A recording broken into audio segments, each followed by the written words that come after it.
7월 달에는 더 지연히 하나님의 백성들이 하나님을 향하여 걸어가는 여정 가운데 함께 하시는 주님을 살펴볼 수 있고 말씀을 증거하고 있습니다. 여러분, 우리가 이 땅을 살아나가는 가운데 힘들고 어려운 일들이 있습니다. 또 믿음의 삶을 살기도 그렇게 만만치는 않습니다. 그러나 중도에 포기할 수 없고 낙심하지 않는 힘이 있습니다. 바로 지난주에 증거했던 성령의 충만함입니다. 여러분, 하나님의 성령으로 충만하면 승리할 수 있습니다. 오늘 본문은 고난당하는 그리스도인들에게 한없는 용기를 주시는 말씀입니다. 다시 한번 오늘 본문을 다 함께 한번 읽어보겠습니다. 시작. 우리가 알거니와 하나님을 사랑하는 자 곧 그의 뜻대로 부르심을 입은 자들에게는 모든 것이 합력하여 선을 이루느니라. 이 하나님의 주권적인 섭리를 믿는 사람은 흔들리지 않는 것입니다.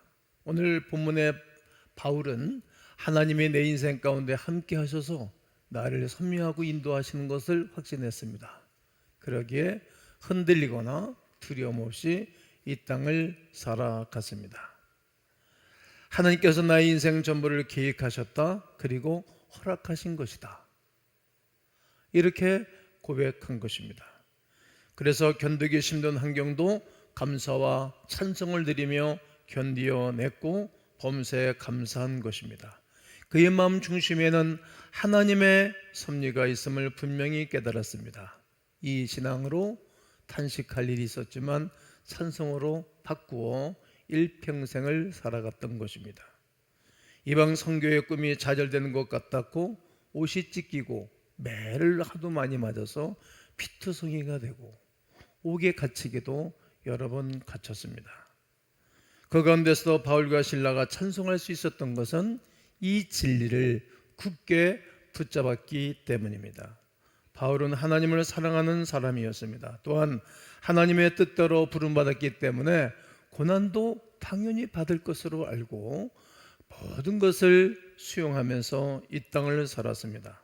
환경이 불리하든 유리한든지 모든 것이 합력하여 선을 이루시는 하나님을 알았기 때문입니다. 정말 중요한 것이 무엇입니까? 나도 바울처럼 기쁨이 넘치는 확신이 있는가? 나도 신앙의 선지들처럼 이 기쁨이 내 속에 넘치고 있는가? 한번 생각해 보면 좋겠습니다. 하나님의 주권을 믿는다면 이런 확신이 생기게 될 것입니다. 본래 본문의 해석의 열쇠가 되는 중심은 모든 것이 합력하여 선을 이루느니라, 이 말씀이 중심이 되겠습니다. 이 구절은 전원 문맥을 연결해주는 고리 역할을 해주는 동시에 두 개의 연결고리와도 같습니다. 아무 조건 없이 모든 일이 세상 모든 사람들에게 합력하여 선을 이루지는 않습니다. 모든 사람들에게 그런 것은 아닌 것입니다. 두 가지 견해가 있는데, 첫째는 하나님과의 관계가 정당해야 합니다. 나와 하나님과의 관계가 정당한 사람에게 모든 것이 합력하여 선을 이루는 것입니다. 하나님과 나와 관계가 정상적인 관계가 된 사람은 늘 하나님이 은혜를 베풀어 주시는 것입니다. 나의 아들과 나의 딸에게 최고의 은혜를 베풀어 주지, 잘 모르는 이웃집 자녀들에게 늘 호의를 베풀어 주지 아니하던 말이지요. 자기 아들을 아끼지 아니하시고 내어주신 하나님께서 가장 좋은 것으로 주기를 원하시는 그 하나님의 속성을 우리는 알게 되는 것입니다. 둘째는 형제간에 합력해야 합니다. 하나님의 온전한 계획에 절대 자기 자신을 어렵게 하지 않는다라고 생각하는 것입니다. 하나님은 선을 이루기 위해 모든 것을 합력하시기 때문입니다. 이처럼 하나님 믿는 자에게는 결코 우연한 사고가 없다. 우연이 없고 필연적으로 하나님이 나와 함께 하심으로 말미암아 이 모든 일을 선으로 이끌어가는 것을 알고 고백해야 할 것입니다. 하나님 여러분과 저를 부르신 것을 믿으시지요? 우리는 그 부르심에 사랑으로 늘 응답하셔야 합니다.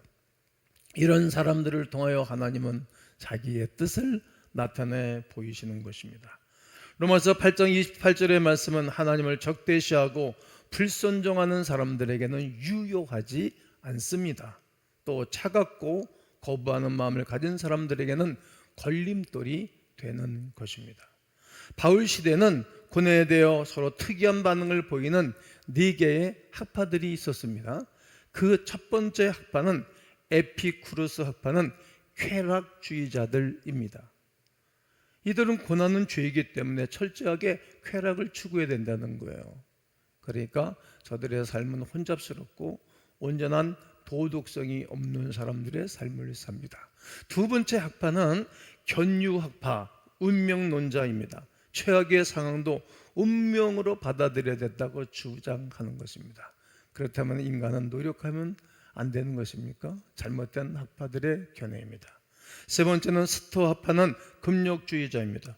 이들은 신의 뜻을 받아들이기 위해 스스로 고행을 자처하고 자신을 단련하고 고난을 자처해야 된다는 거예요. 금욕주의자들입니다. 그리고 에픽테스트라는 철학자는 이런 말을 남겼습니다. 용기를 가지고 하나님을 우러러 바라봐라. 이제부터 당신 자신의 뜻대로 하소서. 나는 당신에게 속하였으니 나는 당신의 것입니다. 당신이 좋다고 생각하시면 어디라도 가겠습니다. 당신의 뜻대로 나를 인도하소서. 당신의 뜻대로 입혀주시고 당신의 뜻대로 나를 인도하옵소서. 머물게 하시겠습니까? 도망가게 하시겠습니까? 부자가 되게 하시겠습니까? 가난하게 하시겠습니까? 이 모든 것에 대해 나는 만민 앞에 당신을 변호할 것입니다. 그렇습니다. 그리스도인은 주어진 환경에 반응하거나 무관심해서도 안 되는 것입니다. 또한 숙명론적인 태도를 취해서도 안 되는 것입니다. 그리스도인은 고난과 슬픔이 있는 그대로 늘 기쁘게 받아들여야 하는 것입니다. 나 자신에게 일어난 일의 외적 형태가 어떠하든지 합력하여 선을 이루시는 하나님을 믿는 믿음이 있기를 주의 이름으로 권면합니다. 그리하면 주님은 선하게 잘 되게 하실 것입니다. 이 말씀은 우리에게 말로 다할 수 없는 위로와 격려가 가득한 진리를 제시해 주십니다. 히브리서 5장 7절과 9절을 다 함께 읽겠습니다. 시작. 그는 육체에 계실 때에 자기를 죽음에서 능히 구원하실 이에게 심한 통곡과 눈물로 간구와 소원을 올렸고 그의 경건하심으로 말미암아 들으심을 얻었느니라. 그가 아들이시면서도 받으신 고난으로 순종함을 배워서 온전하게 되셨은즉 자기에게 순종하는 모든 자에게 영원한 구원의 근원이 되시고. 아멘. 예수 그리스도는 고난 이후에 영광스러워져 갔습니다. 그러므로 모든 성도는 이렇게 외치셔야 됩니다. 한번 따라해 보실까요? 주여, 고난이 영광이 될 것을 믿습니다. 고난을 두려거나 피하거나 그리고 어렵게 생각할 필요가 없을 것입니다. 하나님의 섭리는 늘 은혜롭습니다. 이 말씀을 삶 속에 적용할 때 핵심이 되는 문제는 선입니다. 모든 것이 합력하여 선을 이룬다. 이 선입니다. 이 말씀을 어떻게 해석할 것인가? 하나님의 지혜 가운데 약속하신 선은 우리가 보기에 늘 좋은 모양을 하고 내 마음에 들도록 나타나지 않는 거예요. 그러니까 힘든 거죠. 네, 그냥 좋은 일, 네, 그냥 화창한 거, 네, 편한 것만 우리 가운데 있지가 않습니다. 하나님의 섭리는 불행의 모형을 가지고 나타날 때도 있습니다. 이는 하나님께서 약속하신 선이 세속적인 것이 아니라 항상 늘 영적이기 때문입니다. 우리는 이 선이 주장하는 진정한 은혜를 놓치는 경우가 있지요. 욥의 경우를 생각해 봅시다. 욥의 생애에서 하나님의 온묘하신 섭리가 간증할 때까지 여러 해가 걸린 것입니다. 그 어려움을 겪을 때 심히 들었을 것입니다.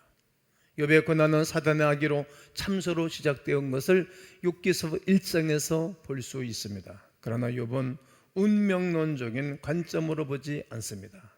사단의 괴계로 보지도 않습니다. 그리고 그는 그냥 받아들이는 것입니다. 뭐라고 받아들이는지 욥기서를 한번 읽겠습니다. 시작.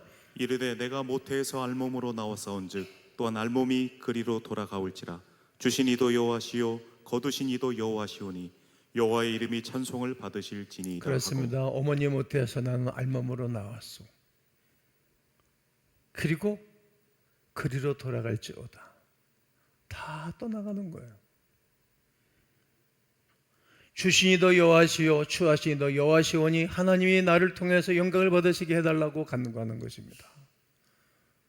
이 땅에 태어나서 하나님이 그냥 주셨던 거예요.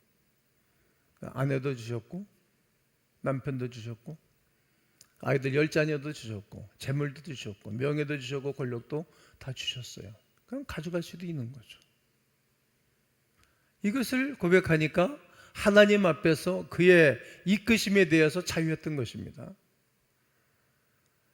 2장 10절을 제가 읽겠습니다. 그가 이르되 그대의 말이 한 어리석은 여자의 말 같도다.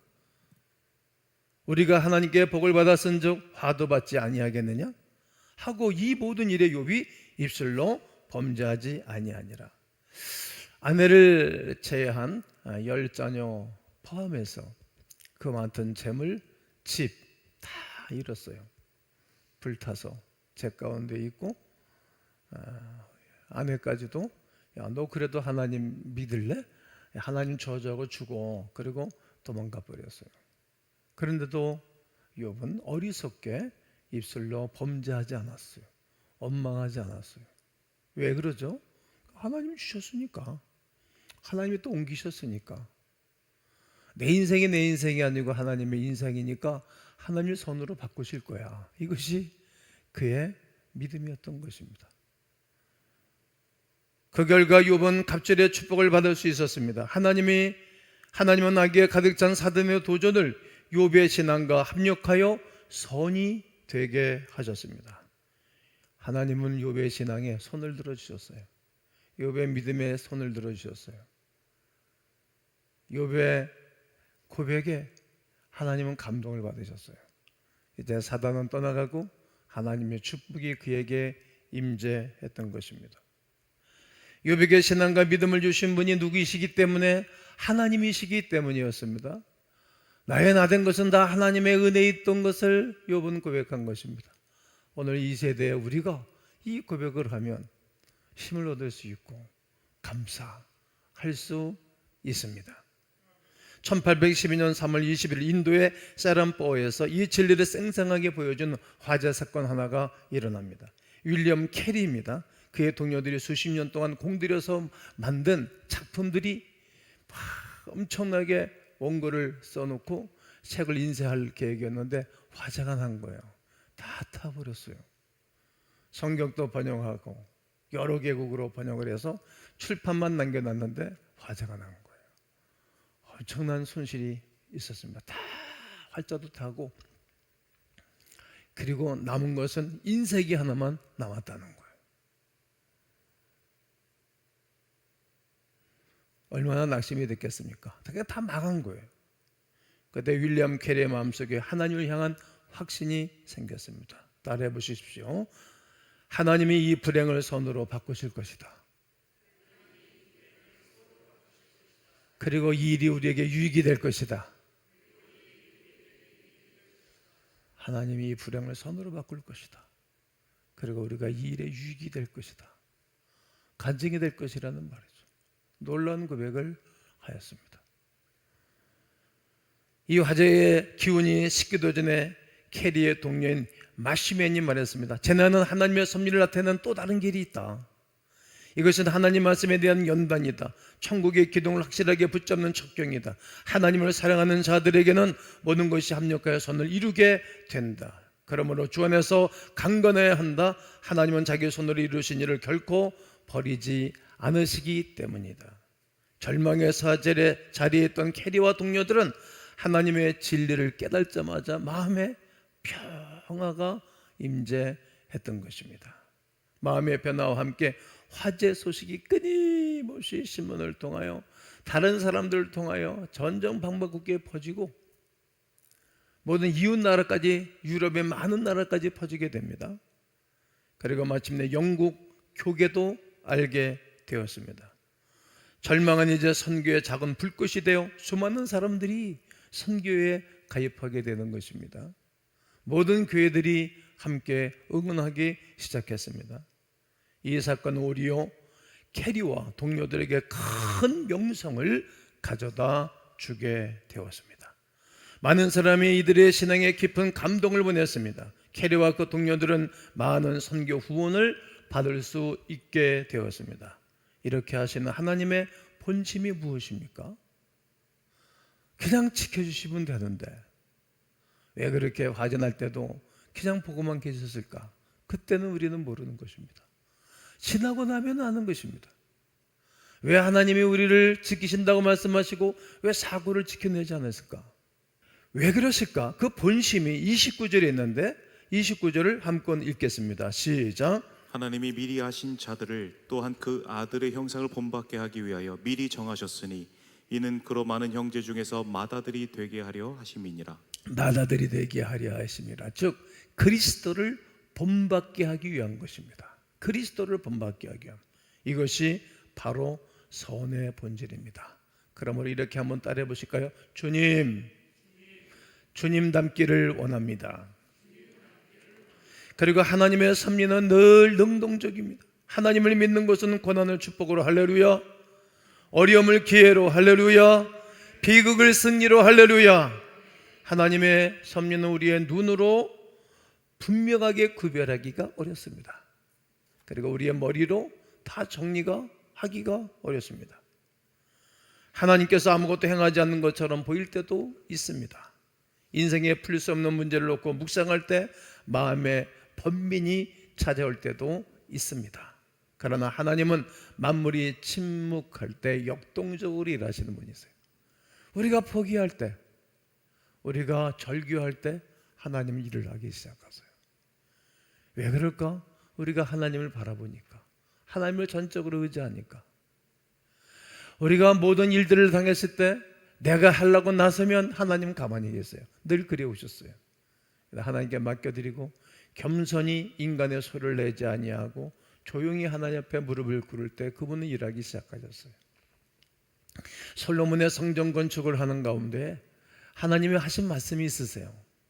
너희는 이 모든 석수들이, 목수들이 나무를 짓고 돌을 짓고 할 때 재 넘어서, 즉 언덕 넘어서 하려는 거예요. 그러니까 성전에 짓는 그 터에 사람들이 징을 줍는 소리, 대패 소리, 망치 소리가 안 들리게 하려는 거예요.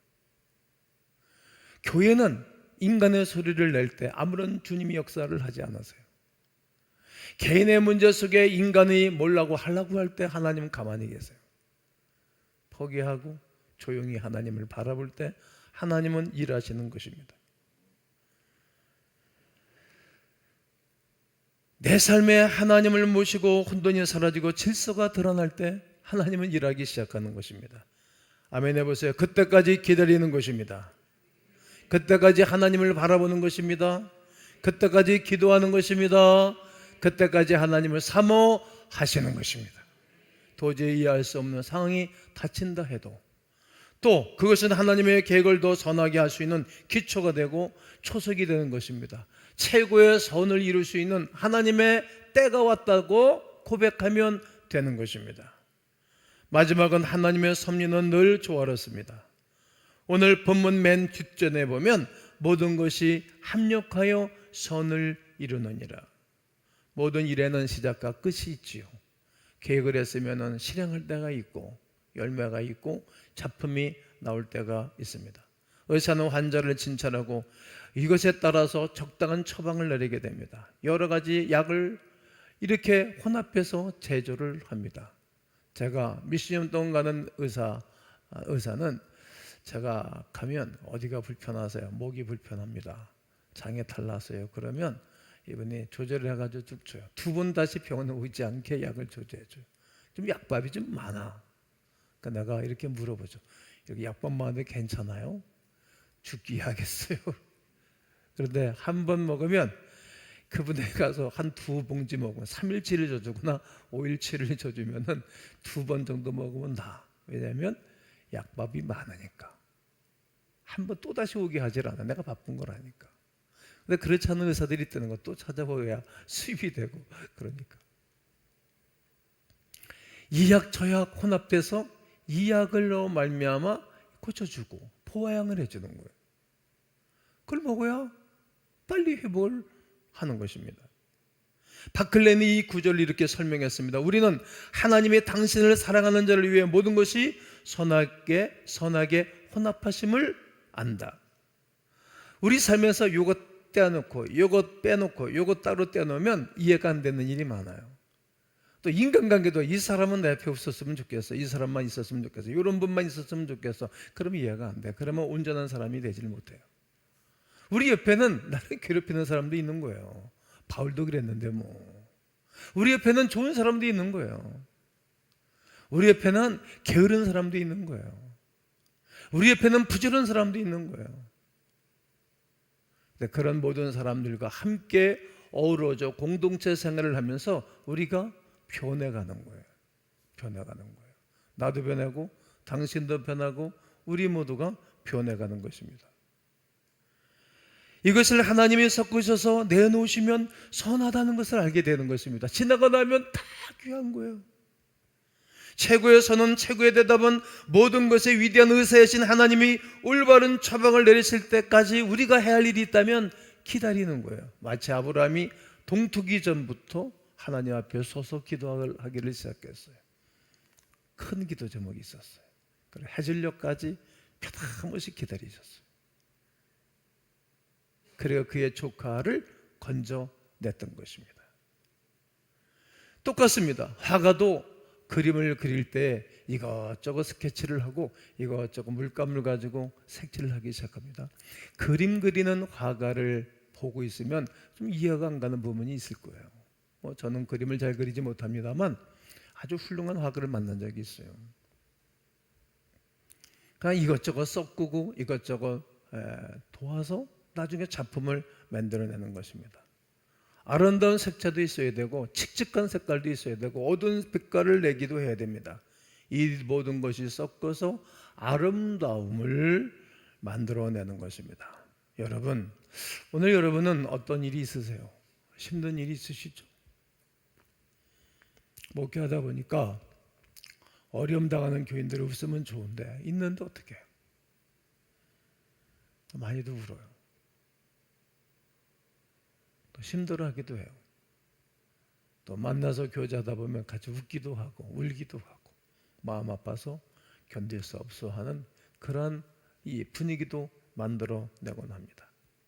우리의 모든 삶과 이 땅에 역사를 주관하시는 하나님의 섭리가 있으면 또 견뎌내는 거예요. 이겨내는 것입니다. 창세기 50장 20절을 보면 당신들은 나를 해하려 하였으나 하나님은 그것을 손으로 바꾸사 오늘과 같이 많은 백성의 생명을 구원하게 하시려 하셨나니 요셉을 기필코 애굽의 승리자로 세우셨던 것입니다. 요셉이 애굽에 내려가 살고 싶어서 내려간 것이 아니라 그냥 형님들이 팔아서 내려갔어요. 팔아먹었어요. 인신매매단이 이미 요셉 시대에 있었던 것입니다. 그가 팔려갈 때 얼마나 마음이 힘들었을까? 그때 아마 이렇게 한국식으로 꾸들대지 않았을까 모르겠어요. 믿을 놈 하나도 없네. 그리고 언어도 습득하지 못한 채 17세의 어린 나이에 애굽에 내려가서 얼마나 고생을 했는지 몰라요. 종으로 삶을 살다는 것은 내 시간이 없다는 것이고 내 의지가 없다는 얘기입니다. 거기에서 집에서 인정을 받았어요. 포드바리 아내의 유혹으로 또 믿음을 지키다가 감옥에 가고 감옥에 가서 지내는 가운데 또 요셉 때문에 그 전옥이 은혜를 받고 형통하게 하셨다라고 성경은 말합니다. 하나님의 사람은 그런 거예요. 그런 가운데 술 맡은 관원장, 똥 맡은 관원장이 감옥에 들어왔을 때 그들에게 꿈을 꿨어요. 똥 맡은 관원장, 술 맡은 관원장 똑같이 꿈을 꿨는데 꿈 해몽을 못하는 거예요. 그러니까 똥 맡은 관원장에게 당신은 앞으로 목이 달아날 것이요 판결에 내리면 당신은 인생이 끝이요. 술 맡은 관원장은 당신은 복귀를 할 것입니다. 왕궁 앞에 바로 앞에 서거든 나의 얘기를 좀 해주시오. 히브리 청년 하나를 만나서 꿈 해몽을 잘하더이다 이렇게 말해주시고 그는 죄가 없이 감옥에 들어왔다. 그 얘기를 꼭 해주셔가지고 나를 좀 건져주십시오. 그리고 2년 동안 꽁고 먹은 소식이었습니다. 아무런 연락이 안 왔어요. 또다시 누구에게? 꿈 잘 꾸는 요셉, 꿈 해몽을 잘 해주는 요셉에게 기회가 왔습니다. 바로왕이 꿈을 꾼 것입니다.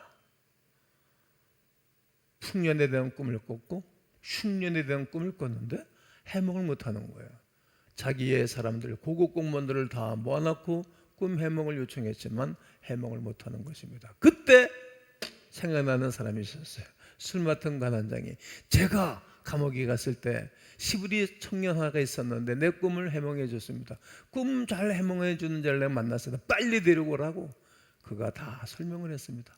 야, 너에게 이렇게 성령에 감동된 사람을 찾아본 적이 없다. 네 말대로 하겠다. 그리고 공무원을 더 뽑고 모든 각도 각성에다가 창고를 짓고 모든 곡식을 사들이는 것입니다. 그의 말대로.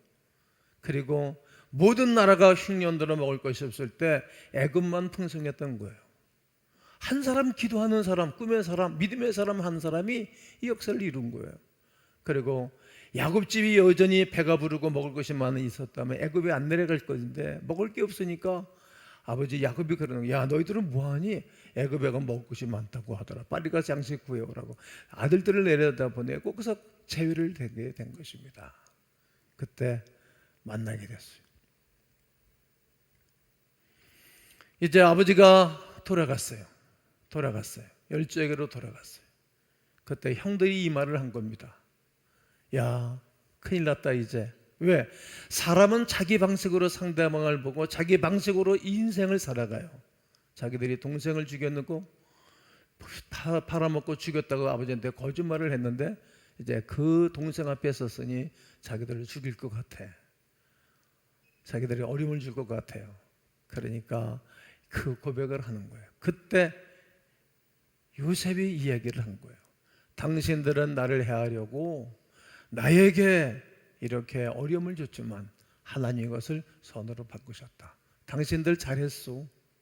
당신이 나 팔아먹을 줄 알아서 나는 그대로 가나안에 살면서 별 볼 일 없는 인생을 살 것인데 당신들이 나를 팔아먹었기 때문에 이것 때문에 하나님 나를 선으로 바꾸시사 오늘 있게 하셨습니다. 두려워하지 마시오. 걱정하지 마시오.